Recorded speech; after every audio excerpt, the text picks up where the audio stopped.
Hello everybody, it's the Historical Gamer once again, and today we are going to be taking a first look at Ultimate General American Revolution. This is a game that entered a closed early access yesterday.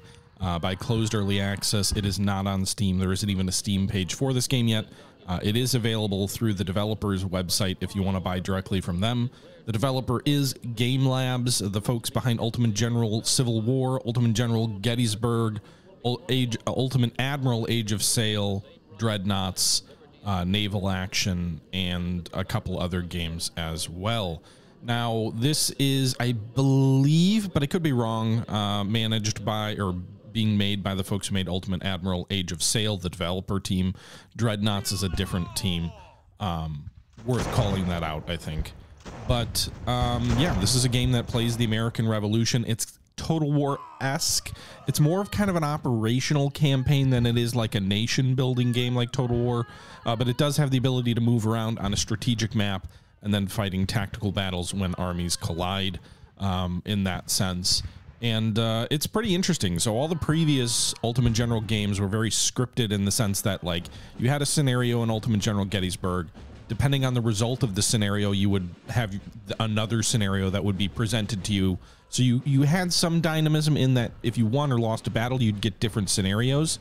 So you could have a very alternate history Gettysburg type thing. It's the same way that or the same way that Sid Meier's Gettysburg worked. But they were set scenarios either way. So like you never had, oh, now we're going to fight at Pipe Creek, or now we're going to fight down at Sharpsburg, or other things like that.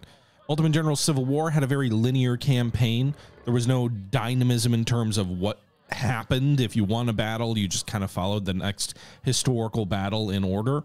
You managed your army dynamically, but there was no multiple scenario option. Like, it was just you were fighting the historical campaign.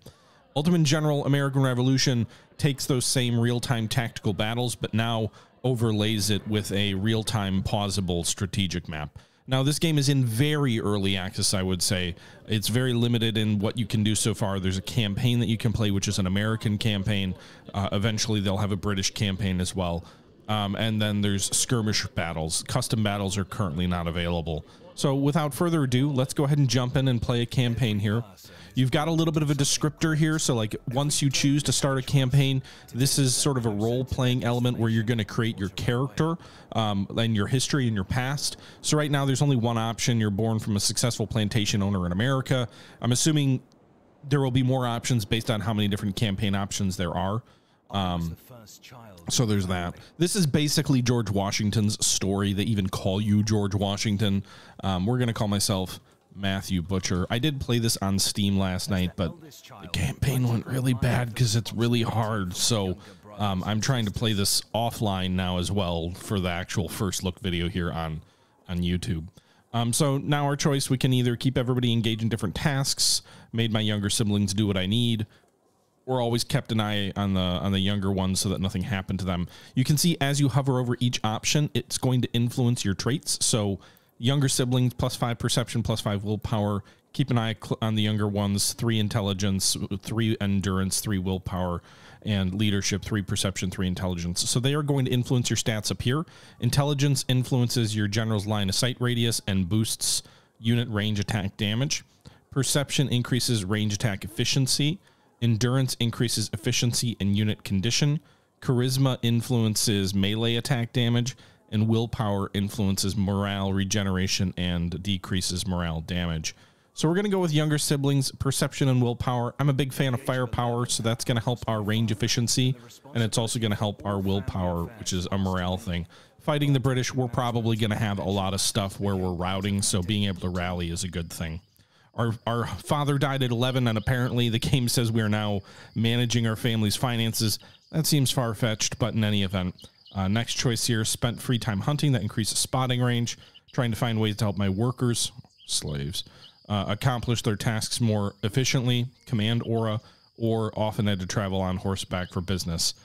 Own speed's 20%. Your own speed on a horse is already pretty fast, so I don't think that is necessarily a big advantage.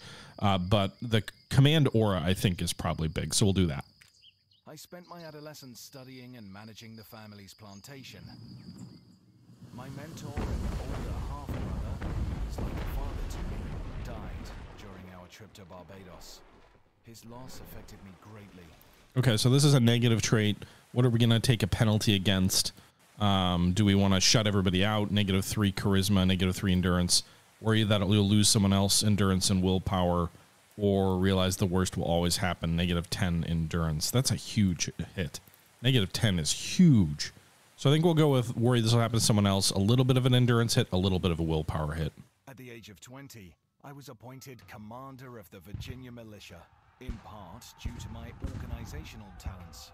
Tensions over control of the Ohio River Valley eventually sparked the French and Indian War. I was able to apply my skilled management to help prepare my troops. I actually really like this art style, by the way. It's a little cartoony. It's a little Monty Python-esque. It's kind of similar to how some of the tutorials that like Matrix and Slytherins do for their games, but I think it's kind of cute. I don't know if that's the right word, but I actually it's kind of janky and I love it. How do we... I'm going to go with training, so you can inspire soldiers with speeches. That seems a little phony. Willpower +10. I mean, it does influence morale regeneration, decreases unit morale damage.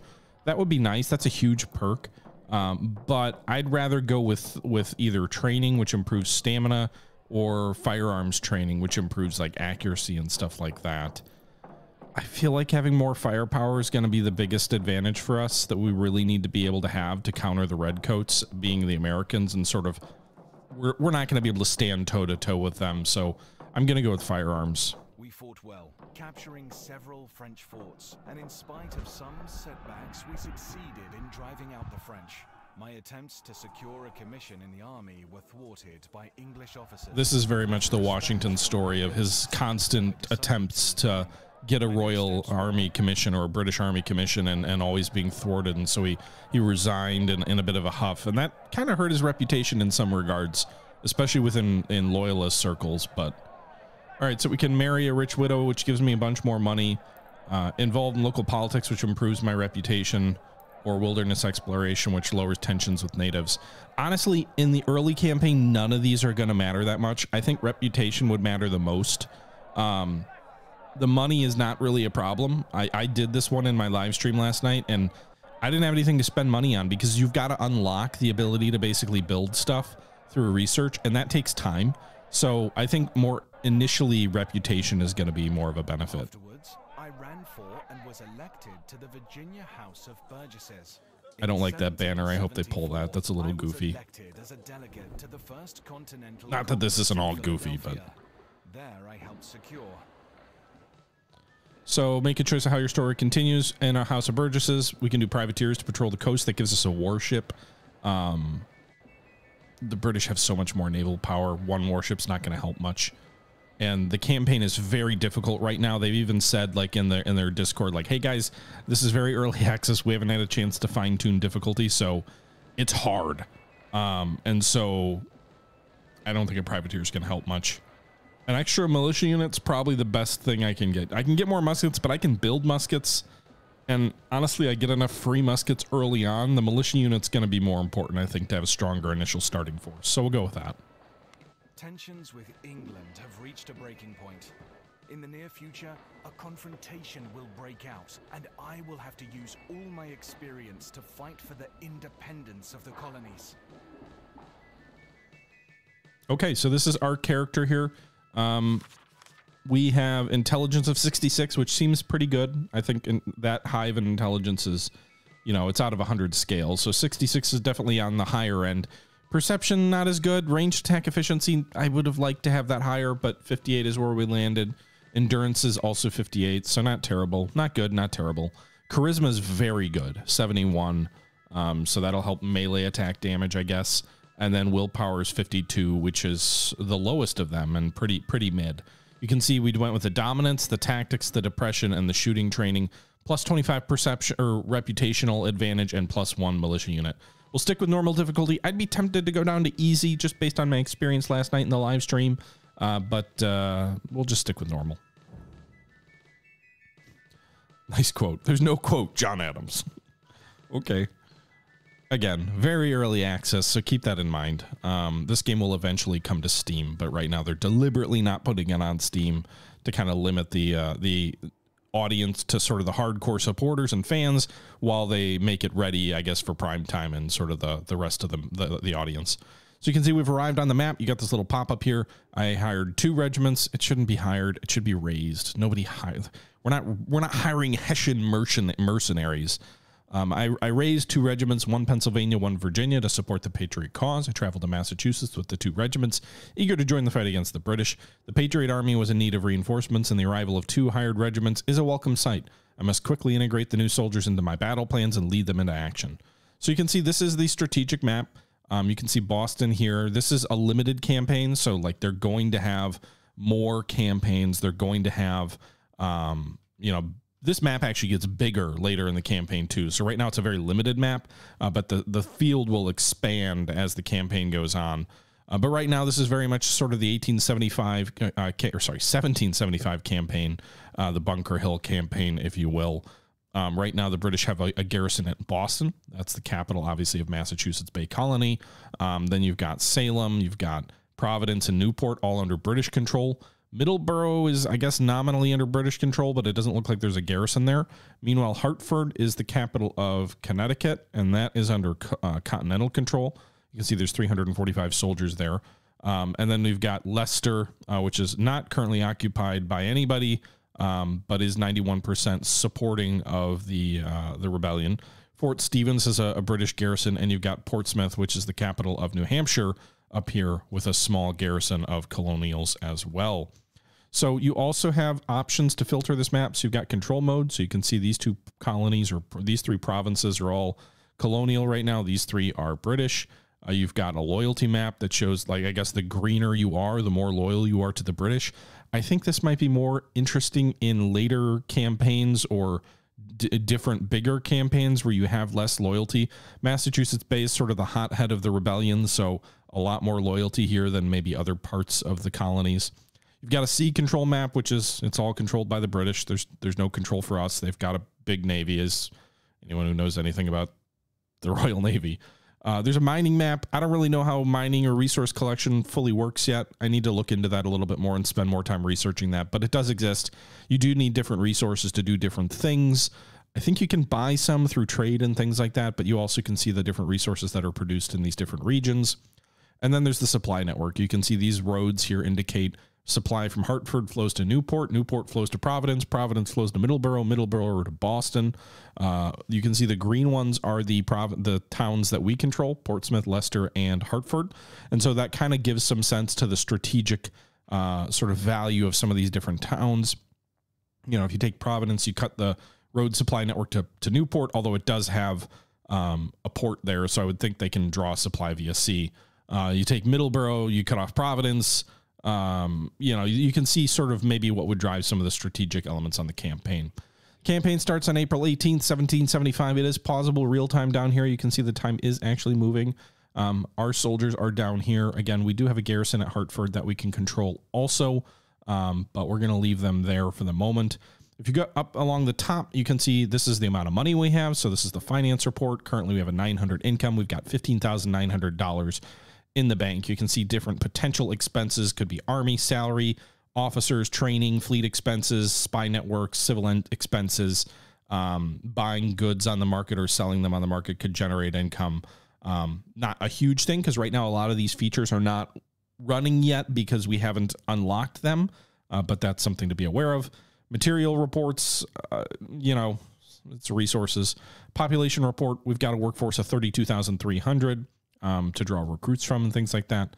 We've got 80 officers that we can draw, and then we've got an army size of 4 regiments out of a potential stack of 5. This is a soft cap. You get penalties as units go over the cap, but it doesn't, like in my stream last night, I was playing with like 8 regiments, so that you can go over the stack limit. And then you can see the fleet report as well. Up here on the top left, you've got your overall reputation, 75. The higher your reputation, the more influence you have over stuff. You've got army management. There are other things here like market, production management, construction management, colonial management. What is this? Foreign relations and headquarters. So these will all unlock as different sort of things are built. Right now, the only thing is army management, where we can see we've got a garrison at Hartford, we've got a garrison at Portsmouth, and then we've got regiments, ports, and no ships right now. Whew, that's a mouthful. You got my character right here. You can have multiple generals too, so that's another thing to be mindful of. Also, I created this general. This is not a historical officer. There are historical officers in this game, though. It does say I'm a historical officer, though, so that's silly. But I'm basically George Washington. All right, so here's our 2 regiments down here. You can see that we've got a regiment of 479 men and 479 men, the 6th and the 2nd Connecticut. I don't know why it said it raised a Virginia and Pennsylvania regiment. There's no Virginia or Pennsylvania troops anywhere as far as I can tell. But anyway, we've got 2 regiments of troops. You can see there's a provision value down here. So that represents like food and stuff. You've got an ammunition thing that represents how much ammo you have, morale and condition of your troops. You can choose to draw more or less supply, and you have a total of 4 companies. So like if we double click, can I not do that yet?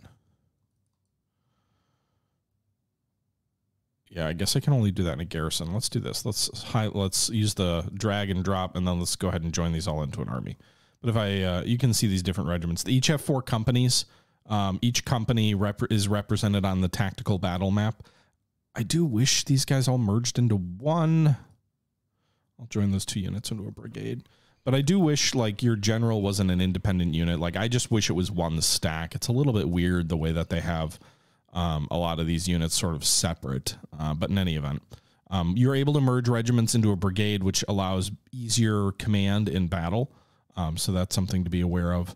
And yeah, so let's go ahead and march around. It's April 18th. We're going to end up getting triggered with the historical battle of Concord and Lexington and Concord here soon, which I don't think my actual troops will fight in. But yeah, let's get 'em marching.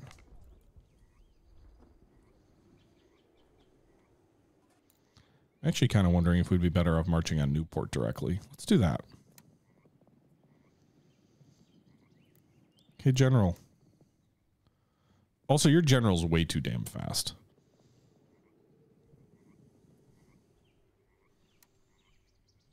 Like, he just moves so fast. Compared to your troops, which I suppose makes sense, but again, because you're not all merged, like, we are technically in one army here. So I don't know. All right, Battle of Concord, Lexington. So we can fight the battle historically with us in command, which gives us an additional 10 reputation, or we can choose not to fight it if we're worried about the impact to our reputation. For the sake of this video, though, we are going to go ahead and fight this battle. And so this is a tactical battle that's sort of a historical event battle that we can participate in, but our 2 regiments that we saw here on the map are not involved in this fight. So you can see the British are coming to Concord to seize Patriot weapons that are stashed there. We have to hold our magazine at all cost to prevent the British from taking it. Reinforcements are going to continue to flow onto the map through the course of the day, so we'll keep getting more reinforcements. But basically, this objective here has to be held. It represents the magazine that is in this location, and if we lose it, we lose the battle. So we can see here there's a line of redcoats coming. You can use your mouse wheel to scroll up and down. You can see 360 redcoats coming down here. They have much better firepower, much more better melee combat than any of our troops. So they're troops that are not to be trifled with. We are going to keep these troops. So there's also sort of clickable defenses. So you can see there's these little shields here, which represent defensive positions that your troops can occupy.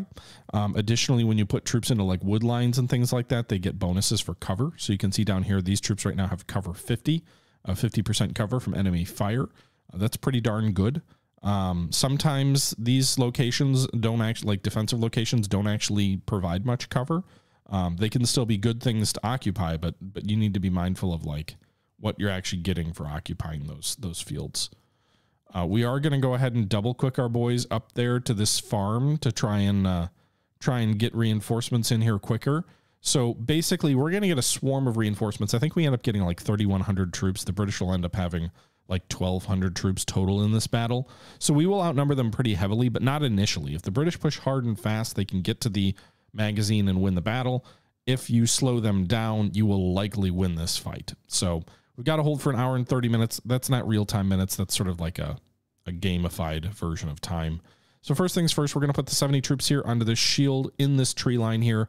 It's a nice tree line with no other sort of cover around that the British are going to have to approach to. And so they'll have to come at us there. You can see these boys are taking position on this wood line. The other troops here are behind them and even more cover in this wood. And this is sort of going to act as like a rock or a Gibraltar, if you will, to hold as the British approach. You can see considerable numbers of redcoats coming up. No artillery, just infantry. Meanwhile, we're bringing up these additional troops to try and hold out longer. Why aren't you just stay in the woods? Is there not enough room in there for all of you?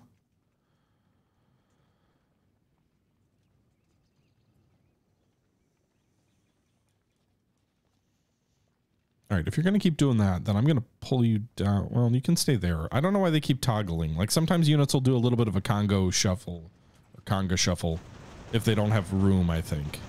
But you can see the fire is underway. You can see the British had a very disciplined, well-timed volley at us. Our troops fired a bit of a ragged volley, and that's that. These 138 troops probably would have been better on this defensive line, but alas, they were not.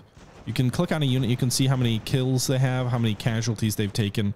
You can see sort of, I think this is their reload bar here. As it goes up, they're reloading. You can see the red bar represents their ammunition, and you've got cover, morale, and condition representing like fatigue. The British are going to charge in here. Again, we mentioned like, hey, if they win quickly, then they can really crush you. And so they're going to make an effort here to overrun our position quickly. They are overrunning that first unit. It's going to get wiped out. The second unit here did fire a volley into the enemy. They got about 3 kills. We've got the 138 men back here who are firing into the enemy as well, but a line of redcoats coming forward here. These Minutemen aren't doing shit. We'll pull them back. We got additional reinforcements coming up. So we got 67 boys coming here. Another 65 here. And then I think we've got one more, a formation of 175 coming in here. We're going to put them in this wood line over here to the right. We're going to double quick everybody up so they can get into position more quickly. Usually I don't do that. Apparently Minutemen, which are more like skirmishers, are faster and can't be double quicked. Usually I don't double quick for the fear of the fatigue impact on my troops. You can see here these 100 and whatever troops are holding out against this British company that looks like they actually routed a British company of 120 men. They're down to 75 and they're pulling back. So we've got these 140 men or so holding out in this farm as the British sort of try and push them back.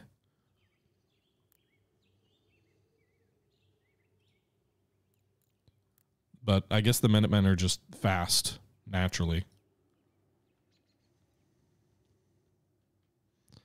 But you can see our additional reinforcements coming up. They are pushing toward the objective. They're trying to get there quickly. We've got these troops sort of behind this barricade near the magazine. Another 65 troops coming up on this fence line. So we've got about 180 men into position. Actually, 300 and some when we put these guys in this.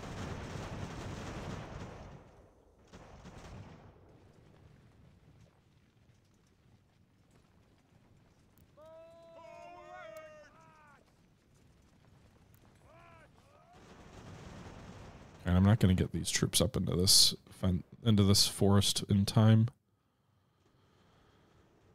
So we'll see. Hopefully we can hold out here long enough to not lose the battle. All those troops up here were overrun while I was looking at other things.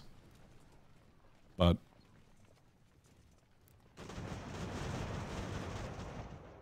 I'm going to go up into this wood line here to the right to probably flank my main position, I would guess.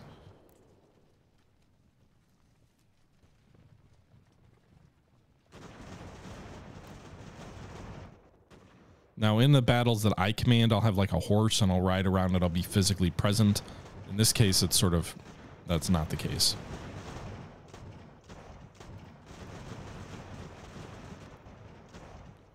Okay, so the enemy is approaching. They're getting kind of dangerously close to this objective. We do have additional reinforcements coming up, so we're going to send these guys forward at the double.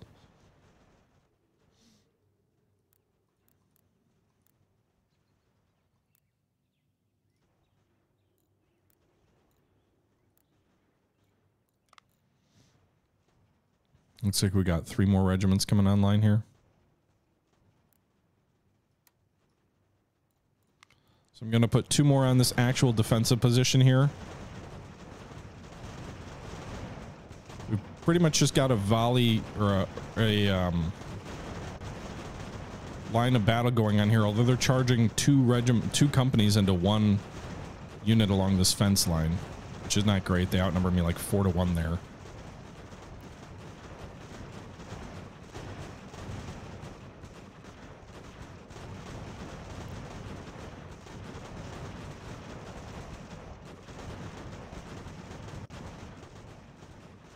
All right, so those reserves are coming up. We've got another regiment here of 142 men coming up. We got 2 more regiments coming over here.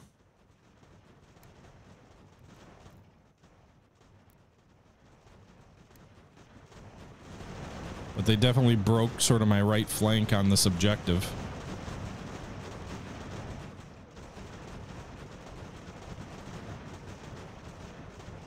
Gonna get these 122 troops over here.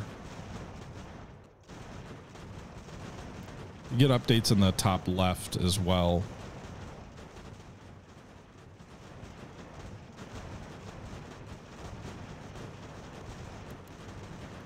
I'm going to charge this battalion to try and buy time. I don't think I can beat these guys in a melee, but I do want to try and maybe drive them off. Looks like that worked. These guys pulled back.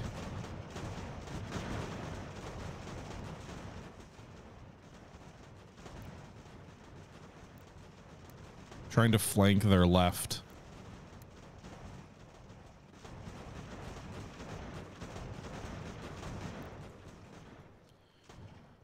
All right, so we got about 250 troops that we've put into this fence line again to replace the regiments that were overrun. More troops coming up.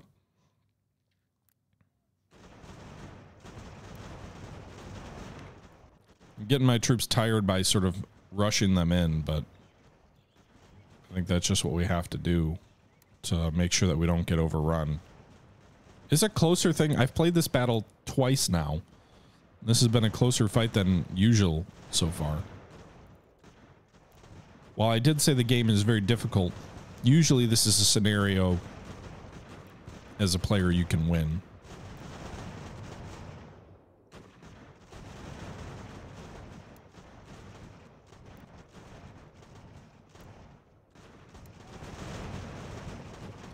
Got a whole bunch of skirmishers effectively on this flank.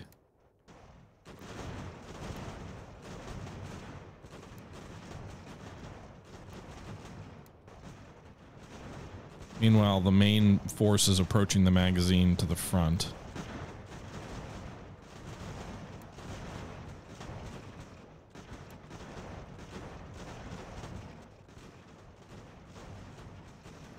Got these skirmishers on the right flank trying to buy us some time. Hopefully that's working.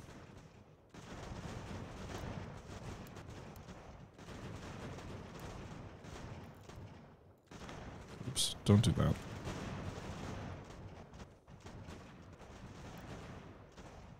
All right, these 250 troops, 2 units of 250 should help.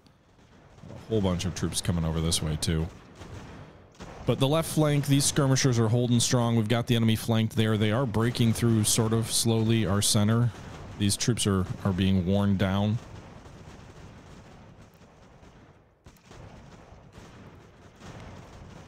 I'm going to try and bring these 250 troops onto the actual fence line.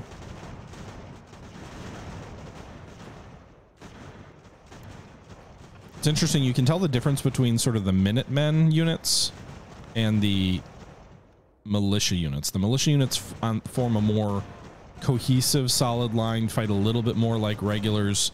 The Minutemen are much more sort of loose formation skirmisher types.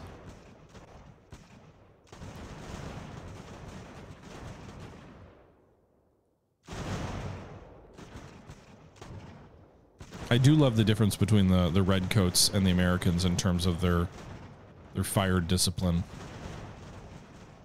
I think it's very well done. Another 1,000 troops coming up in these 4 companies here. We got to hold for another 40 minutes. I think their left is going to break, and then as these units pull back, which you can see they're skirmishing. They're not. Some of them have pretty decent KD ratios, but not all of them. At this point, I think it's just coming down to manpower. Like we've got more. Not. I mean, we outflanked them, which mattered there.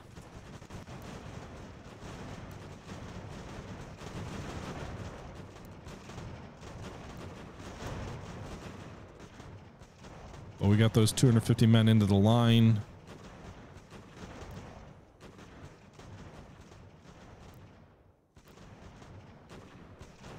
We're going to charge and try and break their left with these.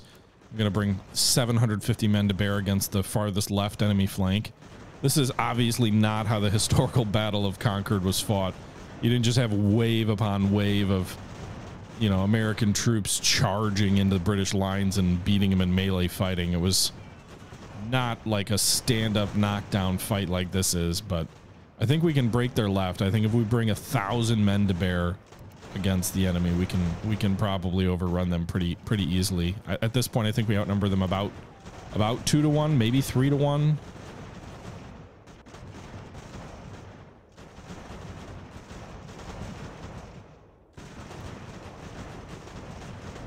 So this is definitely going to be a victory at this point. Pretty confident in saying that. We broke the 2 left flank companies. Each one of these is a company, remember. And now I think it's just going to be a chain of slowly whittle them down and charge them with 1,000 men, and no 200 men are going to stand up to 1,000 men charging into their flank. And we'll probably get tired. I don't know how well we'll pursue them. Looks like that first company that went in there was driven back.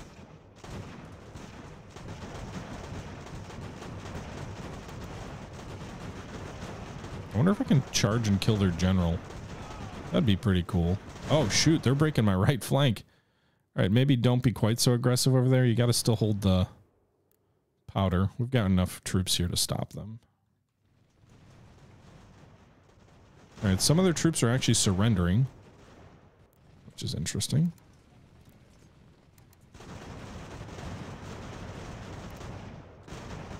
We're going to pull these surrendered troops back. The troops with the little flag here, those are troops that surrendered to us.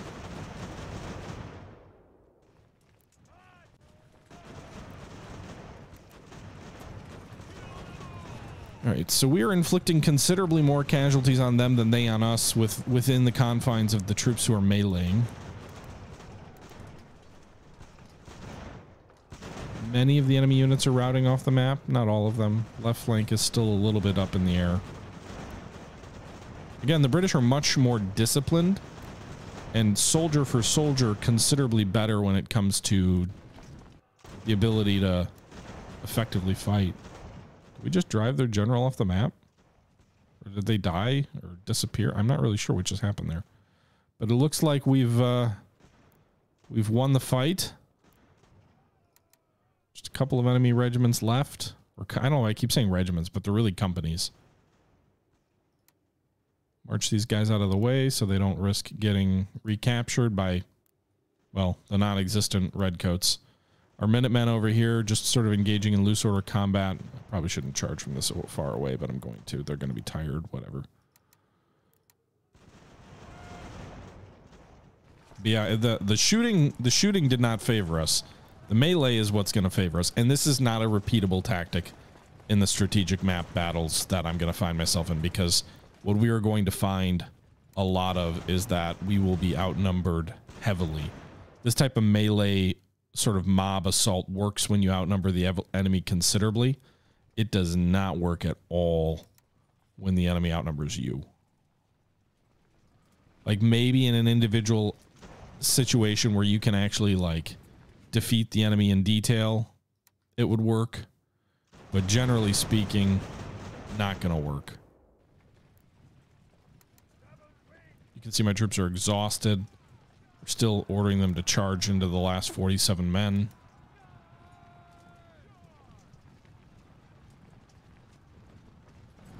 The swarms of friendly troops charging through the fields of Concord. The enemy could do nothing but melt before them. Right, so they shattered. And that's the battle, boys. We got to hold for 15 more minutes, so we're going to speed things up. I don't know why it doesn't just end when the last enemy unit surrenders. Also, apparently you can kill prisoners of war, so that's something. I think it's bugged and doesn't really work. But you see down here, there's this little guy with an X through it. If you hit that button, these guys all hit the floor. It's very war crimey, but it's a thing. It was in Age of Sail as well. I don't know that it actually counts as like casualties in that way though, because when you like, we can do this, but I'm gonna guess that the actual number of missing troops won't change. Probably shouldn't encourage that mechanic, but if you see it, just so you're aware of how that works. If you click this button here, you can see these troops here. Oh no, they all fell dead. Ah! So, yeah. I believe that is intended to prevent the enemy from being able to recapture troops you capture. So it's like a mechanic of like, once you've captured them enough, by the way, look at all those dead bodies. Jesus. They can't be recaptured. I don't know if it's really meant to be like, hey, they're dead, or if it's more of like, we're sending them to the rear, but they sure, if that was the case, I don't know why they dropped dead as dead bodies. So.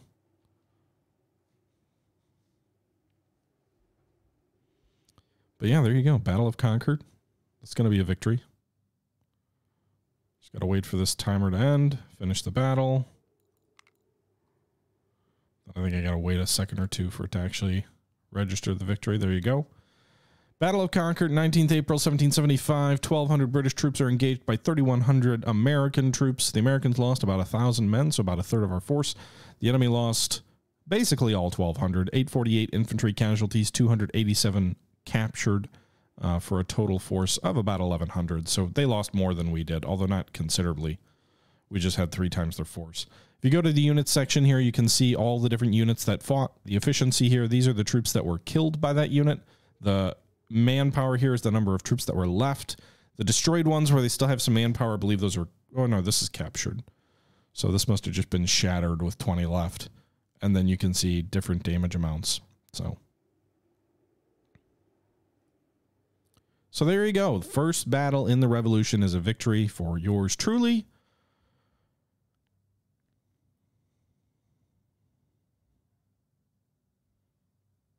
It's the only historically triggered battle I've seen also in this, for what it's worth. But we get 300 additional troops. I guess we raised a new regiment, pushed back the British kept our supplies. So it looks like another regiment has joined us, and we also get some muskets. So Pike's regiment down here.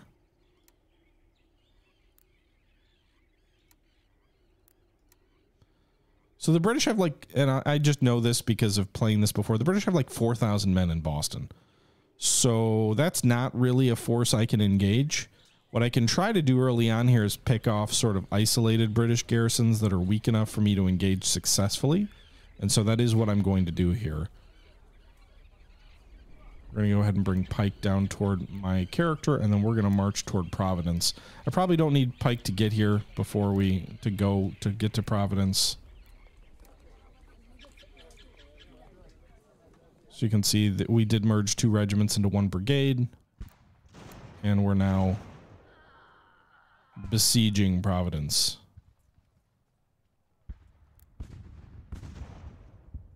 So this is a siege, right? Like, this is not a tactical battle yet. This is just, we're besieging the enemy and slowly taking Providence. By the way, we do have an objective to take Providence. We'll get a +10 prestige if we do manage it. But Pike's troops have come down to support as well. So we outnumber them like 6 to 1. Wait, 1,200 versus 200. Yeah. 6 times as many troops as they have. Apparently there's some naval stuff going on, British ships, and it looks like American supply ships. But in the interest of wiping them out more quickly, we're going to double click here, and then they're going to charge into action. Again, because this is a siege, I can't fight it. If this was an open field, I'd be able to fight it. I've also been named the Commander-in-Chief of the Continental Army, and the enemy's been routed. So we are wiping out that garrison pretty easily. We are taking Providence now. They're going to fall back to Newport, which we will advance on as well. Let's actually do this. Let's take Pike and move him into Portsmouth to take that objective. No, not you. Amison, you're going to come down here to Newport, and let's just immediately continue that siege. So the 170 men who survived the siege... Where are you going?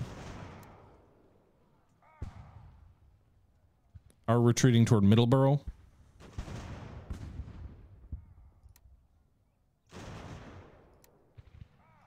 My general's taking casualties in his men.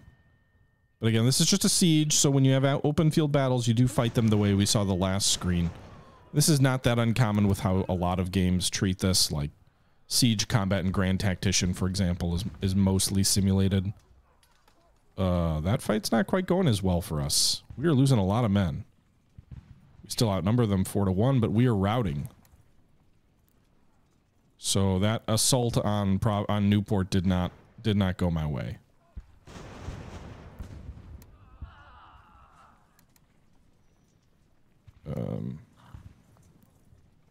So we took Providence from them. That is now in our control. I guess Pike's going to go try and siege them.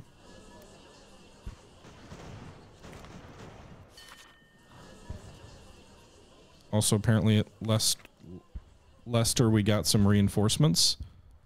And we get some additional prestige for taking. So I'm going to have these guys go down here and join Pike in the second assault on Newport. And we'll have Coker join them as well. So we had merged them as one brigade. We broke them back out separate. So the siege is less bad for us, right? Like, this is... The odds are...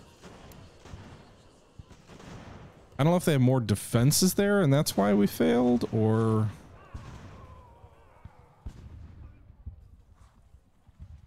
But we outnumber them like 5-1 now. So we're trying to overrun them as quickly as we can. We did have a new regiment that was raised up near Leicester. So 450 men are at Leicester.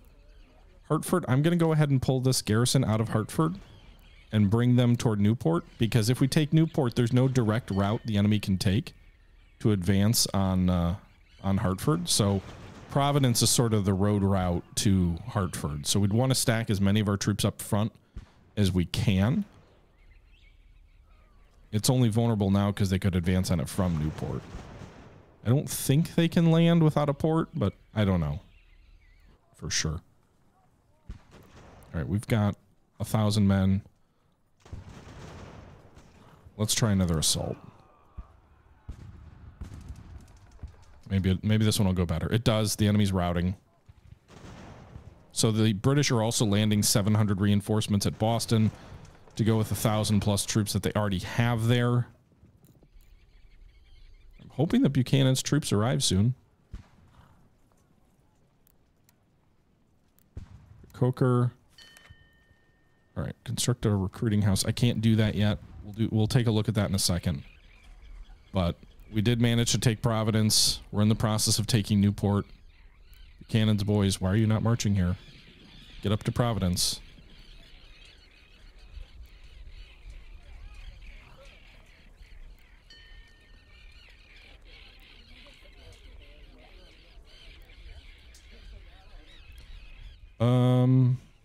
What do we want to do here? If we pull these troops into the garrison, are they going to assault the garrison? Because they definitely outnumber me heavily now.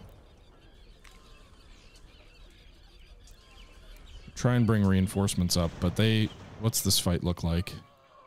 So they got 1,000, about 1,500 men. When Pike and Buchanan both arrive, we might be able to fight on close to even terms. All right, so Newport is ours. Apparently we get a ship for that too. An unrated cutter. I don't know how to use naval vessels in this game yet.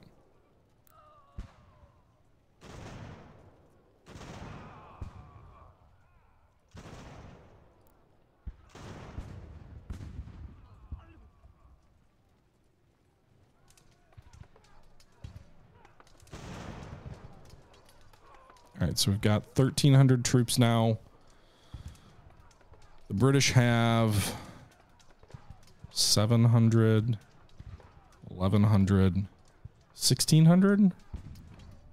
So it's skewing the wrong way. If we take a look at this battle, it's definitely not going in our favor. I don't think I can hold out long enough to bring troops down from Leicester to try and bring the odds up in our favor. So this is probably going to be a bad result. But we have this ship here.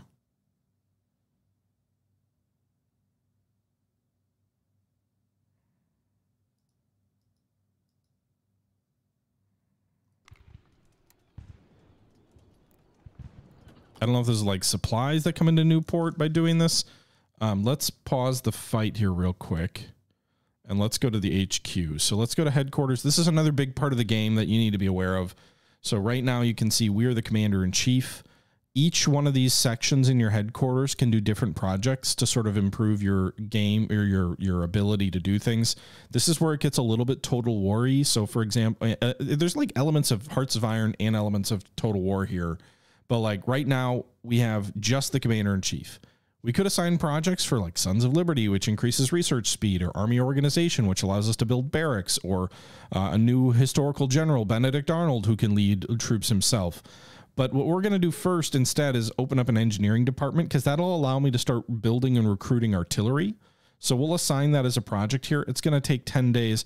When this is done, this section over here, Chief of Engineers, will open up, and then we will be able to issue projects for both our headquarters commander-in-chief and our engineer department, who can do research down the engineer tech tree. And then we'll probably want to research, you know, quartermaster or chief of intelligence or artillery chief or whatever, which allow us to do all those other things. We could also raise more generals, but we need to do the research first. So we got to unlock engineering department. That's going to take 10 days, and what have you. I don't think I can win this battle. This is the problem, guys. In these battles, the British are so much better than you that when you have like even odds, you've got it. I'm not good enough on the tactical map. And again, the game is very challenging right now. I don't think I'm good enough on the tactical battle map to win this fight, but I also can tell this is not going to be a fight we win if we just hold. So I think we will try and fight this first sort of stand-up fight, this first real campaign battle, but we're already 45 minutes into this episode, so that will happen in our next episode. Let me know what you guys think. This is Ultimate General American Revolution. Very first look, very early access, closed early access. You can only get it through the Game Labs website.